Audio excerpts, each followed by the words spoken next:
অস্ট্রেলিয়াতে জানো তো, এখানে যে কোনো রেসিডেন্সিয়াল এরিয়াতে যদি যাও তাহলে দেখবে সমস্ত বাড়িগুলি একই রকম দেখতে। আমাদের দেশে যেরকম হয় দোতলা বাড়ি, তারপরে আবার দেখবে একতলা বাড়ি কিংবা প্রচুর ফ্ল্যাট, মানে সিটিতে তো ফ্ল্যাট কালচারে ভর্তি। এবং যারা আর্থিক দিক থেকে সচ্ছল তাদের বিশাল বাড়ি, মানে সেটা বাড়িটা দেখেই বোঝা যায়, এবং এক একটা বাড়ির এক একটা ডিজাইন। কিন্তু অস্ট্রেলিয়াতে রেসিডেন্সিয়াল এরিয়াতে এলে দেখা যায় যে প্রত্যেকটা বাড়ির কিন্তু একই রকম দেখতে। মানে সেই আমরা ছোটোবেলায় ছবি আঁকতাম, মনে আছে, চার কোণা তার উপরে তিন কোণা রুফ, এখানকার বাড়িগুলো ঠিক সেরকম দেখতে। অস্ট্রেলিয়াতে যেহেতু সাংঘাতিক গরম পড়ে, বুশফায়ার হয়, ঝড় বৃষ্টি হয়, বন্যাও হয়, এবং কিছু কিছু জায়গায় শীতকালে সাংঘাতিক ঠান্ডা পড়ে, বরফও পড়ে। তো সেই জন্য ওয়েদারের কথা মাথায় রেখে এখানকার বাড়িগুলো মূলত ব্রিক্স অ্যান্ড টাইলসের হয়, নইলে টিম্বার আর টিনের হয়। তবে আমাদের দেশে বাড়ি তৈরির জন্য যে টালি, ইট কিংবা টিন, অ্যাসবেস্টাস ব্যবহার করা হয় তার থেকে এখানকার মেটেরিয়াল কিন্তু সম্পূর্ণ ভিন্ন রকমের দেখতে। আর প্রত্যেকটা বাড়ির জানালা কিন্তু এখানে কাচের হয়।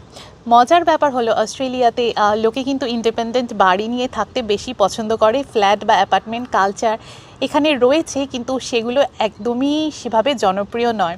আর ব্রিক্স অ্যান্ড টাইলসের বাড়িগুলো কিন্তু টিন অ্যান্ড টিম্বারের বাড়ির থেকে যথেষ্ট এক্সপেন্সিভ হয়, যেহেতু সেগুলো বানানোর খরচা অনেক বেশি এবং সময় অনেক বেশি লাগে। এখানে দু রকমভাবে বাড়ি কেনা যায়। একটা হলো তুমি পুরনো বাড়ি কিনতে পারো, আবার কেউ যদি চায় নতুন বাড়ি বানাতে সেটাও কিন্তু বানাতে সে পারে। এবং বাড়িগুলোর জন্য কেনা কিংবা ধরো থাকা, মানে সমস্ত কিছুর জন্য ভাড়া বলো কিংবা কেউ যদি কিনতে চায় তার জন্য আলাদা আলাদা ওয়েবসাইট থাকে, এবং সেখান থেকেই সাধারণত মানুষজন রিয়েল এস্টেট এজেন্টদের মাধ্যমেই এখানে বাড়িগুলো কেনে। কেউ লোনে কেনে, কেউ সরাসরি ক্যাশ দিয়ে কেনে। যদি কেউ পুরনো বাড়ি কিনতে চায়, অনেকে প্রেফার করে পুরনো বাড়ি কিনতে, তার কারণ সেই বাড়ির এরিয়াগুলো অনেকটাই বড় হয়। বর্তমানে যেই নতুন হাউজিংগুলো হচ্ছে সেগুলোর এরিয়াটা অনেকটা ছোট, মানে ব্যাকইয়ার্ড কিংবা লন সেগুলোর অনেকটা ছোট হয়, ঘরগুলো অনেকটা বড় হয়। ব্যাপারটা হলো যে এখানে সমস্ত বাড়ির কিন্তু প্ল্যানগুলো মোটামুটি একই, মানে বাড়ির সামনে দেখতে পাবে লন রয়েছে, ড্রাইভওয়ে রয়েছে, প্রত্যেকটা বাড়ির নিজস্ব গ্যারাজ থাকে, এবং গ্যারাজ আর ড্রাইভওয়ে সেটা কানেক্টেড।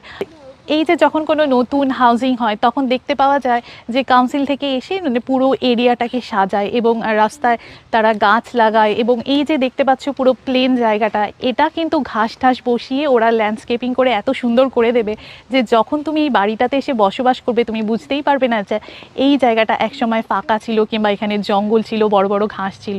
একটা ছোট ফ্যামিলি, মানে দুটো বাচ্চা এবং বাবা মা, তাদের 3 বেডরুম একটা বাড়ির দাম এখন কিন্তু বর্তমানে অস্ট্রেলিয়াতে হলো $1 মিলিয়ন, যেটা আমাদের ভারতীয় মুদ্রায় হলো প্রায় 6 কোটি, এবং বাংলাদেশি টাকায় হলো সেটা 8 কোটির মতো।